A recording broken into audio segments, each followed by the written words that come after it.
क्या gold rocket है? नहीं ना, लेकिन गोल्ड तो आसमान छूता ही चला जा रहा है, बढ़ते ही चला जा रहा है, बढ़ते ही चला जा रहा है। ये पूरी दुनिया कह रही है कि गोल्ड जो है बढ़ते ही चला जा रहा है, बढ़ते ही चला जा रहा है। सो गोल्ड के अंदर आप किस तरीके से इन्वेस्ट कर सकते हो? जी हाँ, आज की इस वीडियो के अंदर मैं आपको बताऊंगा कि आप गोल्ड के अंदर किस तरीके से इन्वेस्टमेंट कर सकते हो आने वाले इस साल के अंदर, यानी कि 2025 के अंदर। वीडियो को एंड तक देना, क्योंकि वीडियो के एंड में मैं आपको ये भी बताऊंगा कि कौन सा बेस्ट वे है गोल्ड के अंदर इन्वेस्ट करने की। नमस्कार दोस्तों, मैं Naveen Yadav, welcome to this video and channel. आज की वीडियो लेके आया हूँ full guide to gold investment. आज की वीडियो के अंदर मैं आपको बताने वाला हूँ कि आप गोल्ड के अंदर किस तरीके से इन्वेस्ट कर सकते हो, physical gold, digital gold, SGB क्या होता है। फाइनली एंड में मैं आपको बताऊंगा कि आपके लिए कौन सा बेस्ट ऑप्शन हो सकता है गोल्ड में इन्वेस्ट करने के लिए। सो 8 साल पहले 2016 में, यानी कि 31 अक्टूबर 2016 में पर 10 ग्राम गोल्ड के प्राइस थे 30,500, और वही 8 साल बाद यानी कि 2024 में 31 अक्टूबर 2024 में गोल्ड के प्राइस है 81,750 पर 10 ग्राम। यानी कि गोल्ड ने जो है पिछले 8 साल में 13% का कंपाउंड रिटर्न दिया है, और पिछले 1 साल में गोल्ड ने जो है 27% का रिटर्न दिया है। यानी कि गोल्ड जो है एक तरीके का इन्वेस्ट करने का एक बढ़िया ऑप्शन है। बेसिकली गोल्ड में इन्वेस्ट करने के लिए 2 मेजर पर्सपेक्टिव होते हैं। पहला डाइवर्सिफिकेशन, दूसरा इन्फ्लेशन हेज। अब जो गोल्ड है माना जाता है कि एक बेटर डाइवर्सिफिकेशन टूल है, दूसरा गोल्ड जो होता है एक बेटर इन्फ्लेशन हेज होता है। जिस तरीके से इन्फ्लेशन की रेट बढ़ती जाती है, वैसे जो है गोल्ड के प्राइसेस बढ़ते जाते हैं। ये बात तो अब आपने भी देखा होगा कि अगर आपके पास 1990 में 1 किलो गोल्ड होता तो आप उससे खाली ऑल तो खरीद पाते, लेकिन आज के समय में अगर आपके पास 1 किलो गोल्ड है तो उससे आप जो है मर्सिडीज ई क्लास खरीद सकते हो। यानी कि गोल्ड जो है इन्फ्लेशन रेट को भी बीट करता है। और ये बात तो आपको भी पता होनी चाहिए कि जो स्टॉक मार्केट इन्वेस्टर्स होते हैं वो लोग जो है गोल्ड को अपने पोर्टफोलियो में हेजिंग के लिए रखते हैं। यानी कि जब जब स्टॉक मार्केट कैश होता है ना, तब तक गोल्ड की प्राइसेस भी जो है और बढ़ते हैं। सो आइए जान लेते हैं कि आप गोल्ड के अंदर किस तरीके से इन्वेस्ट कर सकते हैं। सो पहला है हमारा फिजिकल गोल्ड, दूसरा है हमारा डिजिटल गोल्ड, थर्ड है हमारा ईटीएफ, फोर्थ है हमारा म्यूचुअल फंड जो कि गोल्ड के अंदर इन्वेस्ट करवाते हैं, फिफ्थ है हमारा एसजीबी यानी कि सोवरेन गोल्ड बॉन्ड। तो इन सबको अब हम इवैल्यूएट करते हैं और एक एक करके समझते हैं।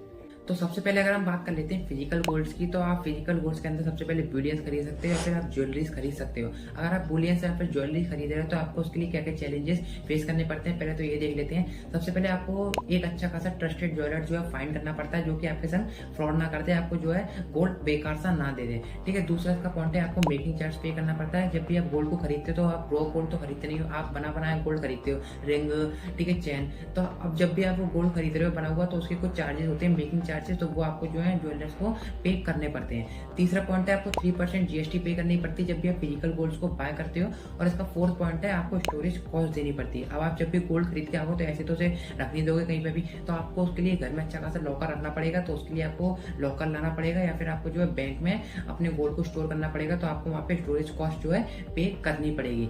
और फिजिकल गोल्ड के अंदर अगर आप इन्वेस्टमेंट करते हो तो वहाँ पे जो आपकी इन्वेस्टमेंट है वो मिनिमम इन्वेस्टमेंट नहीं होती है, वहाँ पे आपको जो है ज्यादा इन्वेस्टमेंट लगती है। क्योंकि आप अगर 1 ग्राम, 2 ग्राम, 5 ग्राम, 10 ग्राम का गोल्ड भी बाय करते हो तो वहाँ पे आपको 10,000, 20,000, 50,000, 1 लाख तक पैसा, 1.5 लाख तक देना पड़ जाता है। अगला है इसकी लिक्विडिटी। आप जब भी फिजिकल गोल्ड को बाय कर लेते हो तो आपको उसमें जो है लिक्विडिटी एकदम लो देखने को मिलती है। ऐसा नहीं है आपने स्टॉक की तरह से एक्सचेंजेस पे जाके तुरंत सेल कर दिया, इसमें लिक्विडिटी की बड़ी प्रॉब्लम होती है।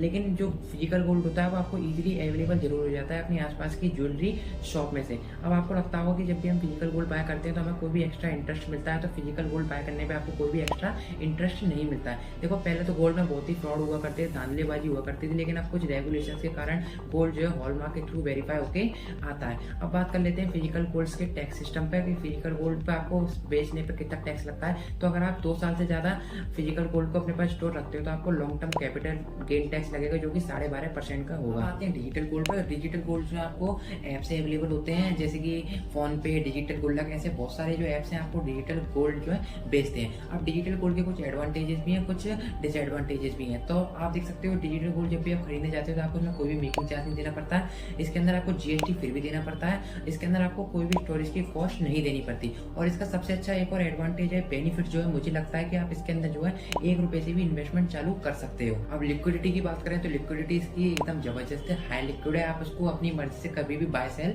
कर सकते हो।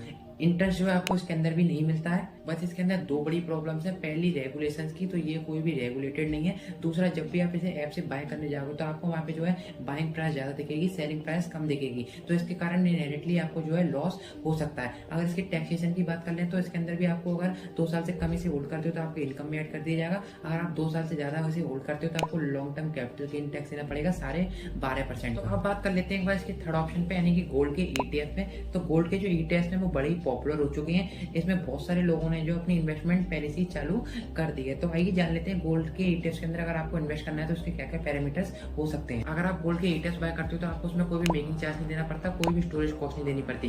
गोल्ड के जो ईटीएफ होते हैं वो डायरेक्टली या तो गोल्ड को परचेज करते हैं या फिर गोल्ड मैन्युफैक्चरिंग कंपनी के शेयर्स को परचेज करते हैं। अब गोल्ड के ईटीएफ के अंदर आपकी जो मिनिमम इन्वेस्टमेंट होती है वो ओनली 50 to 100 रुपीज तक होती है। अब जो गोल्ड के ईटीएफ होते हैं ना वो बिल्कुल हाई लिक्विड होते हैं, आप कभी भी जाके बाय सेल कर सकते हो स्टॉक मार्केट में। अब इंटरेस्ट की बात करें तो आपको इसमें भी कोई ऊपर से इंटरेस्ट नहीं मिलता है और ये जो है हाईली रेगुलेटेड है स्टॉक मार्केट के थ्रू। अब इसके अंदर एक प्रॉब्लम ये है कि आपको जो है ईटीएफ का चार्जेस पे करना पड़ेगा सालाना। अब वो चार्जेस इनके एक्सपेंस रेशियो के हिसाब से हो सकता है, जो कि ज्यादा नहीं होता, 0.2 से लेकर 0.5 तक होता है खाली। अब जो ईटीएफ हैं उसके कुछ टैक्सेशन सिस्टम भी है। अगर आप इन्हें 1 साल से कम होल्ड करते हो तो आपके जो टैक्स है वो आपके इनकम में लग जाएगा। अगर आप 1 साल से ज्यादा इन्हें होल्ड करते हो तो आपको जो है लॉन्ग टर्म कैपिटल गेन देना पड़ेगा, जो कि 12.5% का होगा। अब मार्केट के अंदर जो है बहुत सारे गोल्ड के ईटीएफ आते हैं। अगर आप कंफ्यूज हो कि आपको कौन से बेस्ट गोल्ड के ईटीएफ के अंदर इन्वेस्ट करना है जो कि आपको हाईली रिटर्न दे पाए, अच्छा खासा आपको परफॉर्मेंस दिखा पाए, तो आपको टेंशन लेने की जरूरत नहीं है। आपको खाली कमेंट में ये कर देना है कि बेस्ट 5 गोल्ड ईटीएफ, हम उस पर वीडियो बना देंगे। हम ऐसे बेस्ट 5 ईटीएफ लेके आएंगे जो कि अगर आप 2025 के अंदर इन्वेस्ट करते हो तो आपको जो है हाई रिटर्न बना के दे पाएंगे। सो आपको कमेंट करना है खाली बेस्ट 5 गोल्ड ईटीएफ, कमेंट कर दीजिएगा, वीडियो आपके पास आ जाएगी। तो अब आते हैं गोल्ड के म्यूचुअल फंड्स पे। तो गोल्ड का म्यूचुअल फंड्स क्या करता है, गोल्ड के ईटीएफ ही खरीदता है। तो बेसिकली ये आपके लिए शॉपिंग कार्ट है जिसमें आप जो है गोल्ड के ईटीएफ डाल रहे हैं। तो जैसे मार्केट में बहुत सारे गोल्ड के ईटीएफ हैं, वैसी मार्केट में जो है बहुत सारे गोल्ड के म्यूचुअल फंड्स भी हैं। तो अब आप अपने हिसाब से जाके गोल्ड के म्यूचुअल फंड्स को भी बाय कर सकते हैं। तो अब आप समझिए ये जो गोल्ड के म्यूचुअल फंड्स है वो गोल्ड के ईटीएफ को ही मतलब खरीदते हैं। तो जो ईटीएफ की क्वालिटीज होंगी वो आपको गोल्ड के म्यूचुअल फंड्स के अंदर ही दिखेंगी। बट इसके अंदर कुछ चेंजेस हैं, जैसे कि आपको अगर गोल्ड के म्यूचुअल फंड्स बाय करने हैं तो आपको उसके अंदर मिनिमम इन्वेस्टमेंट जो होगी वो 100 रुपीज की होगी। इसके अंदर भी आपको कोई ऊपर से इंटरेस्ट नहीं मिलता और इसके टैक्स सिस्टम में भी थोड़े बहुत चेंजेस हैं, जहाँ पे आपको शॉर्ट टर्म कैपिटल गेन 1 साल पे लगता है, वहाँ पे इन म्यूचुअल फंड्स के अंदर आपको शॉर्ट टर्म कैपिटल गेन जो है 2 साल पे देना पड़ेगा। यानी कि आप जब भी म्यूचुअल फंड्स को 2 साल से पहले सेल करते हो तो आपको जो है 12.5% का short term capital gain tax देना पड़ेगा, जो कि आपकी इनकम में से कटेगा, आपको अपने मार्जिन में से देना पड़ेगा। और इसकी दूसरी प्रॉब्लम ये है, जब भी आप ईटीएफ बाय करते हो तो आपको वहाँ पे एक्सपेंस देना पड़ता है 0.2% से लेकर 0.5% तक। तो ये जो म्यूचुअल फंड्स होते हैं वो ईटीएफ को बाय करते हैं, तो ये जो म्यूचुअल फंड्स हैं आपसे एक्स्ट्रा चार्जेस लेते हैं 0.1% से 0.2% तक। यहाँ पे आपकी जो रिटर्न है वो थोड़ी कम हो सकती है। अब आखिरी तरीका जानने से पहले चैनल को एक बार सब्सक्राइब कर लो अगर आपने अभी तक सब्सक्राइब नहीं किया है तो, और बेल नोटिफिकेशन को ऑन जरूर कर देना, तभी आपके पास स्टॉक मार्केट से related information time to time पहुंचती रहेगी। और अगर आपने अभी तक वीडियो को लाइक नहीं किया, अगर आपको वीडियो यहाँ तक अच्छी लगी है तो वीडियो को एक बार लाइक जरूर कर देना। अब जो लास्ट और 5th तरीका है गोल्ड में इन्वेस्ट करने का वो है हमारा सोवरेन गोल्ड बॉन्ड यानी कि SGB। अब ये जो है गवर्नमेंट ऑफ इंडिया का इनिशिएटिव था। अब गवर्नमेंट ने क्या करा, गवर्नमेंट ने आप लोगों से कहा कि अगर आपको गोल्ड में इन्वेस्ट करना है, आपके पास गोल्ड में इन्वेस्ट करने के लिए पैसा है, तो आप लोग अपना पैसा हमें दीजिए, हम आपका पैसा जो है गोल्ड के अंदर इन्वेस्ट करेंगे बॉन्ड्स के थ्रू। अब गवर्नमेंट ने क्या करा कि गवर्नमेंट ने जो है गोल्ड के प्राइस रिलीज किए उस दिन के हिसाब से, तो आपको जो है आपने जितना भी पैसा गवर्नमेंट को दिया है गोल्ड के प्राइस के हिसाब से आपको जो है गोल्ड के बॉन्ड्स मिल जाते थे। मान लो आपको 1 ग्राम 2 ग्राम 10 ग्राम 20 ग्राम का गोल्ड का बॉन्ड मिल गया, फिर आपको जो बॉन्ड है वो आपको 8 साल तक अपने पास होल्ड करके रखना होता है। फिर अगर 8 साल बाद आप उस बॉन्ड को जो है सेल करोगे तो जो मार्केट में करंट गोल्ड के प्राइस चल रहे होंगे उस हिसाब से जो आपका बॉन्ड होगा वो आपका सेल हो जाएगा। And this is not all. यही नहीं, अभी और सुनिए। गवर्नमेंट ने क्या किया, गवर्नमेंट ने कहा कि आप हमारा अगर SGB बाय करते हो तो आपको ऊपर से 2.5% का एक्स्ट्रा इंटरेस्ट भी मिलेगा पर एनुअल, यानी कि आपको हर साल का 2.5% एक्स्ट्रा इंटरेस्ट मिलेगा।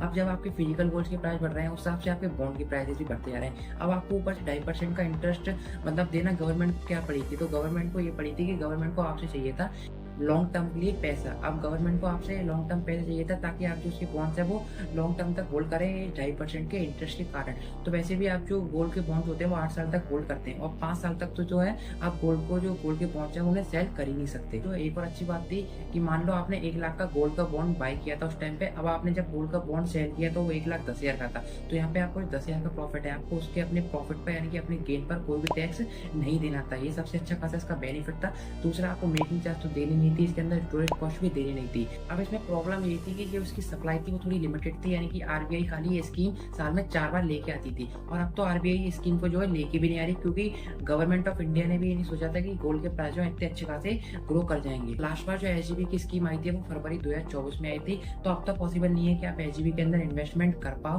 क्योंकि गवर्नमेंट को भी जो इससे बहुत अच्छा खासा लॉस हुआ है। गवर्नमेंट ने जिसको भी बॉन्ड दे रखे थे उनको जो है गवर्नमेंट ने 15-16% की एक्स्ट्रा रिटर्न तक भी दी है इस चक्कर में। अब आते हैं अपनी मेन चीज पर, यानी कि अब हम 2025 में कौन सा ऐसा बेस्ट तरीका है जिससे हम गोल्ड खरीदें। फिजिकल गोल्ड आप जब भी खरीदें जब आप उसकी ऑर्नामेंटल वैल्यू करें, यानी कि वो गोल्ड आपको कहीं पहनकर जाना हो, वरना इन्वेस्टमेंट के लिए आप वो गोल्ड ना खरीदें। दूसरा डिजिटल गोल्ड, तो डिजिटल गोल्ड भी जो है मत खरीदिए, क्योंकि इसकी जो बाइंग प्राइस और सेलिंग प्राइस है उसके बीच में बहुत डिफरेंस होता है, जिसके कारण आपको लॉस हो सकता है। और दूसरा वो जो है अनरेगुलेटेड होता है। अब तीसरा एसजीबी की बात करें तो एसजीबी इस समय तो जो है स्कीम नहीं ला रही है आरबीआई। जब भी एसजीबी की स्कीम कोई भी स्कीम आए तो आप उसको जो है तुरंत खरीद लीजिएगा, क्योंकि एसजीबी से बेटर कोई ऑप्शन नहीं है गोल्ड में इन्वेस्ट करने का। तो तब तक गोल्ड ईटीएफ्स और गोल्ड म्यूचुअल फंड्स के अंदर जो है आप अपनी इन्वेस्टमेंट कर सकते हैं। आज के समय में अगर सबसे एफिशिएंट तरीका है गोल्ड में इन्वेस्ट करने का तो वो है गोल्ड के ईटीएफ, जो कि आपको बिल्कुल चीप में मिल सकते हैं और आप अपनी इन्वेस्टमेंट 2025 में गोल्ड ईटीएफ के अंदर जो है चालू कर सकते हैं। तो जैसे मैंने आपको वीडियो के बीच में बताया था, if you are interested to buying gold ETF, invested in gold ETF, but you are confuse because market में बहुत सारे गोल्ड की ईटीएफ हैं, आपको नहीं पता कि कौन से गोल्ड की ईटीएफ जो हमें खरीदने पर अच्छी खासी रिटर्न बना के दे पाएंगे। सो आपको टेंशन लेने की जरूरत नहीं है, आपको खाली कमेंट कर देना है बेस्ट 5 गोल्ड ईटीएफ, आप तक हम वीडियो बना के पहुंचा देंगे। हम आपको वीडियो बता देंगे कि आपको बेस्ट 5 गोल्ड ईटीएफ कौन सी पिक करने जो कि आपको लॉन्ग टर्म में अच्छी खासी रिटर्न बनाकर दे पाए। एंड आई होप आपको वीडियो अच्छी लगी होगी, वैल्यूबल लगी होगी, इन्फॉर्मेटिव लगी होगी। आपको वीडियो कैसी लगी है मैं कमेंट में जरूर बताइएगा वीडियो आपको कैसी लगी है। और अगर आप ट्रेडिंग या फिर इन्वेस्टिंग करते हैं, इनफैक्ट अगर आप ईटीएफ को भी बाय करते हैं, तो उसके लिए आपको जरूरत पड़ती है डीमैट अकाउंट की। तो कुछ अच्छी डीमैट अकाउंट के लिए मैंने अपने डिस्क्रिप्शन बॉक्स में दे रखी है, वहां से चेकआउट करके लिंक पर टैप करके फ्री में घर बैठे बैठे डीमैट अकाउंट ओपन कर सकते हैं। एंड टेक केयर योरसेल्फ, जल्दी मिलते हैं अगली वीडियो, तब तक लीजिए।